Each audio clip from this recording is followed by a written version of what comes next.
বন্ধুরা, স্বাগত তোমাদেরকে টমটম টয়েসে। বন্ধুরা, আমরা চলে এসেছি গল্প দাদুর আসরে গল্প শুনতে। আমরা গণেশ চতুর্থীতে গণেশের গল্প শুনেছি।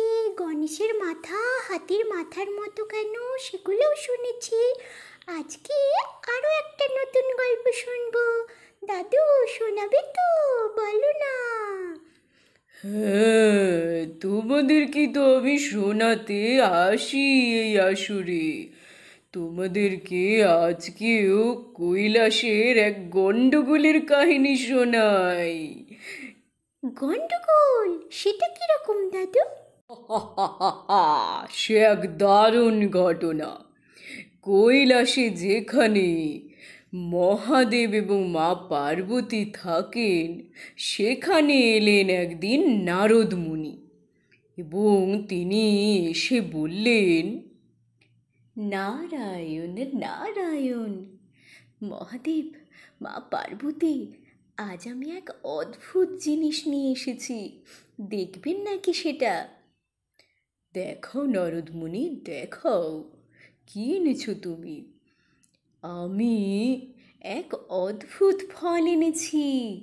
সেই ফল যেই খায় সে এক বিরাট শক্তিশালী হয়ে ওঠে। এই সেই ফল। এই ফলের কি যে মহাগুণ তা আপনি বুঝতেই পারবেন। আপনাদের পুত্রদেরকে খাওয়াবেন মা, এই আমি দিলাম। এই ফলটা আপনি আপনার পুত্রকে খাওয়াবেন। বেশ নারদ মুনি, আমি এই ফল কোন পুত্রকে খাওয়াবো বলুন? এই একটি ফল আমি কিভাবে খাওয়াবো? কোথায় গেলে গণেশ? গণেশ, পুত্র গণেশ, পুত্র কার্তিক, এসো বাবা। মা ডাকছো? মা, মা, তুমি আমাদেরকে ডাকছো?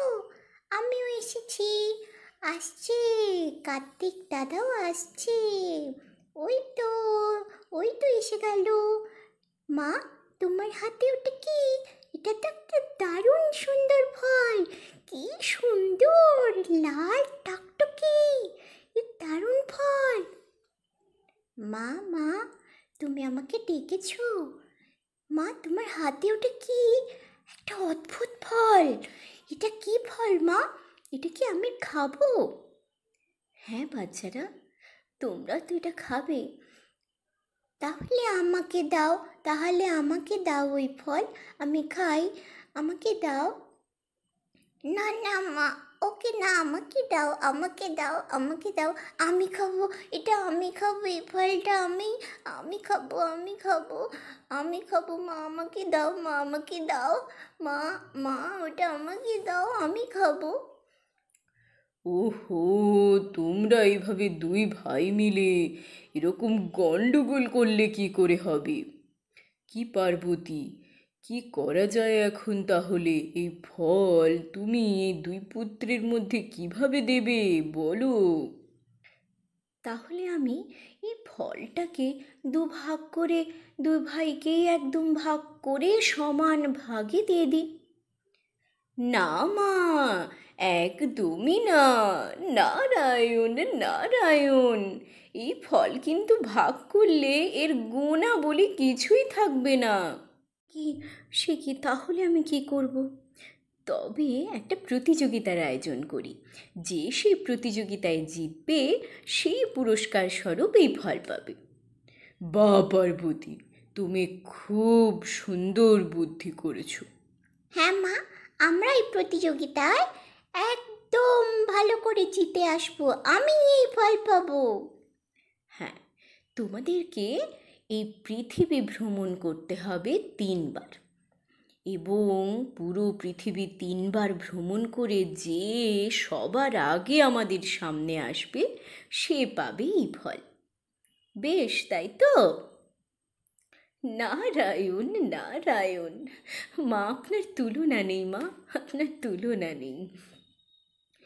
এই বলে কার্তিক তো তার ময়ূরে চেপে সাথে সাথে চলে গেল পৃথিবী ভ্রমণে এই পৃথিবী 3বার ভ্রমণ করে এসে, এই পুরো ব্রহ্মাণ্ড ভ্রমণ করে সবার আগে তাকে মা বাবার সামনে পৌঁছতেই হবে। কারণে কার্তিক তো ময়ূরে চেপে এক বিন্দুও সময় নষ্ট করলো না। সে প্রায় ব্রহ্মাণ্ডের 2টো পাক পরিপূর্ণ করে ফেলল। এরপরে বাকি শুধু আর একটি পাক। সে তাড়াতাড়ি সেই পাক নিতে থাকলো এবং আমাদের গণেশ বাবাজি তার বাহন ইঁদুরে চেপে সেও চলল ব্রহ্মাণ্ড ভ্রমণ করতে। তারপরে গণেশ বাবাজি পৃথিবী ভ্রমণে কিছু দূর গিয়ে তার মাথায় এক অদ্ভুত বুদ্ধি এলো। তখন সে কি করলো, তার ইঁদুরকে বলল, চলো চলো, তাড়াতাড়ি কৈলাসে ফিরে চলো। মা, আমি চলে এসেছি মা। কিন্তু তুমি এত তাড়াতাড়ি কি করে এলে? আর তুমি কি করছো? তুমি এটা কি করছো? আমাদের চারিদিকে ঘুরছো কেন? কি করছো?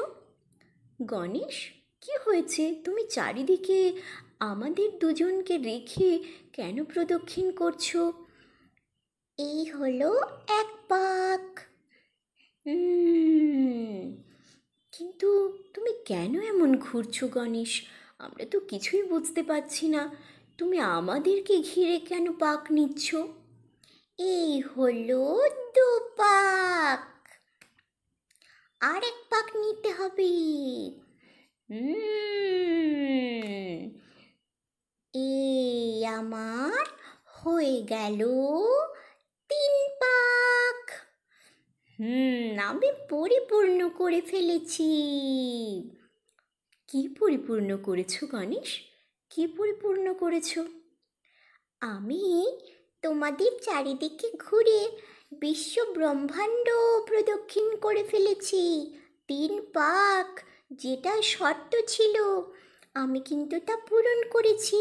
তাহলে এই ফল আমার প্রাপ্য। দাও মা, আমাকে এই ফল তাহলে তাড়াতাড়ি দাও। অসাধারণ বুদ্ধি গণেশ, তোমার বুদ্ধির তারিফ না করে আমি পারলাম না। সত্যি তো, শাস্ত্রের নিয়ম অনুযায়ী পিতামাতাকে প্রদক্ষিণ করা মানে বিশ্ব ব্রহ্মাণ্ড প্রদক্ষিণ করা। কিন্তু তুমি এই বুদ্ধি কাজে লাগিয়েছ।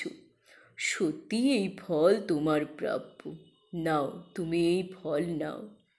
বাহ, কি সুন্দর!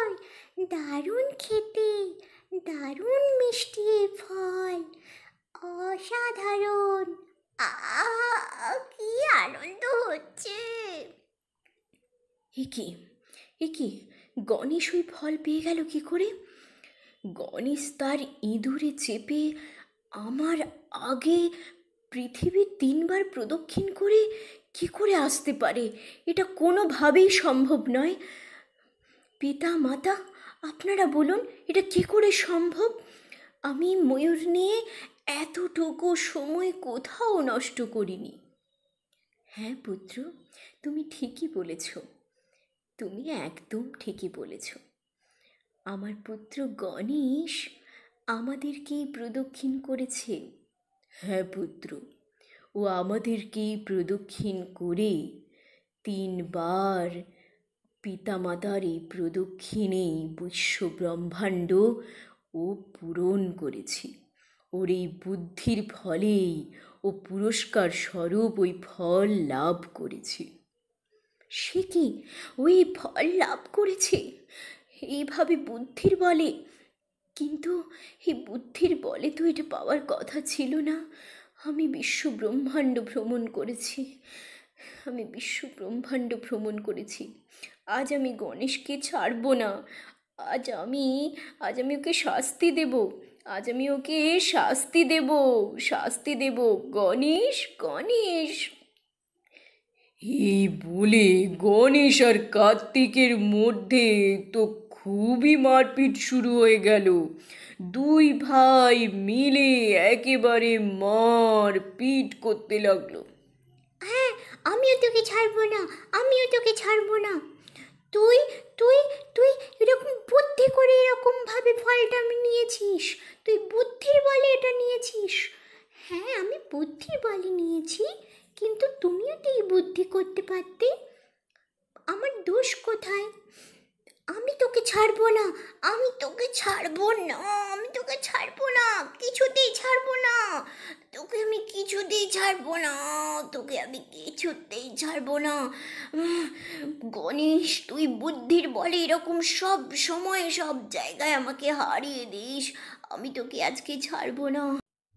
এই বলে গণেশ বাবাজির যে হাতির দুটো দাঁত ছিল তার মধ্যে একটা কার্তিক ভেঙে দিল। এই জন্যই তো গণেশের একটাই দন্ত, একদন্তায় বলা হয় না, তোমরা শুনেছো তো। এবং তার সেই হাতির দাঁত ভেঙে দিয়ে কার্তিক রেগে, কৈলাস থেকে রেগে মেগে একদম বেরিয়ে গেল। আর আগের দিনের কাহিনীটা মনে আছে তো? হ্যাঁ দাদু, মনে আছে। সেই যে জয়া বিজয়া গিয়েছিল মা সতীর কথায় নদী থেকে পাক তুলে এনেছিল, সেই পাক দিয়ে তো মা সতী একটা শিশুর গড়ন তৈরি করলো, সেই শিশুকেই প্রাণ দান করলো, সেই হলো গণেশ। তারপরে মা গণেশকে পাহারা দিতে বলল এবং নিজে গেল স্নানাগারে স্নান করতে। এবং মহাদেবকেও গণেশ ঢুকতে দিল না কৈলাসে। তখনই তো মহাদেব রেগে গিয়ে ত্রিশূল দিয়ে ওর গলা কেটে দিল। মনে আছে তোমাদের? মনে আছে তো? তখন সেই হাতির মুন্ড এনে ওর মাথায় বসানো হলো। তবেই তো আমাদের গণেশ প্রাণ ফিরে পেল এবং মা পার্বতী ফিরে পেলেন তার আদরের ছোট্ট পুত্র গণেশকে। ভালো লেগেছে তো গল্পটা? তোমরা জানলে কিভাবে ওর হাতির দাঁত একটাই রয়েছে। হ্যাঁ দাদু, আমাদের খুব ভালো লেগেছে। বন্ধুরা, তোমরাও এরকম গল্প শুনতে সাবস্ক্রাইব করে দাও, টমটম টয়েস। লাইক করো, কমেন্ট করো।